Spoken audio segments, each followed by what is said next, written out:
ټاکل شوې چې د نوي کال په 4مه ورځ کمال خان بند پرانیستل شي. د اوبو د تنظیم ملي ادارې مسؤلین وایي کمال خان بند چې له اقتصادي پلوه ځانګړی اهمیت لري د ځانګړو مراسمو په ترڅ کې به د ولسمشر غني لخوا پرانیستل شي. د دې ادارې د تخنیکي مرستیال احمد ویس بصري په وینا چې د کمال خان بند چې د خورا اقتصادي او معنوي ارزښت برخمن دی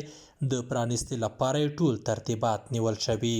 بصري همداراز وایي چې د اوبو د چارو د تنظیم ملي اداره په پلان کې لري ترڅو د 1400 لمریز کال له پیل سره په هیواد کې د 44 نورو لویو او کوچنیو بندونو د جوړېدو چارې هم پیل کړي چې په خبره د 4 بندونو چارې عملاً روانې دي. ساخت از اون میریم قراره که شما معلومات داریم 4 بند دیگر که یکیش دولت پکتیا است، یکیش دولت زابل است، یکیش در دولت دیگه عملا کار به سرش جریان دارن. از بندهای کم ارتفاع یا میدیوم دم یا بندهای متوسط است که اینا هم میتوانن به نحوی در اقتصاد این ولایت تاثیرگذار باشن. در عین زمان مطالعات و تمام کردن کارهای ساختمانی و سروی و دیزاین و بردن به بخش ساختمانی بیش از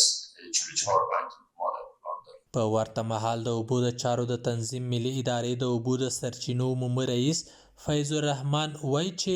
د هیواد ټولو اوبو سرچینې 9 میلیارده مکعب مترو څخه ډېر ظرفیت لري چې له دې جملې څخه یې 53 میلیارد مکعب متره د ځمکې اوبه دي. نوموړي په افغانستان کې د وچکالۍ احتمالي ګواښ ته په اشاره وویل چې د اوبو ملي اداره پلان لري چې د کمال خان بند پرانیستلو او عملیاتو په ګډون د سطح اوبه او ځمکې لاندې اوبه مدیریت او کنټرول کړي. همچنان بر اساس آخرین تحلیل‌ها در بخش خشکسالی نشان میده که خشکسالی در افغانستان فرکانسی و تکراریت ریاضی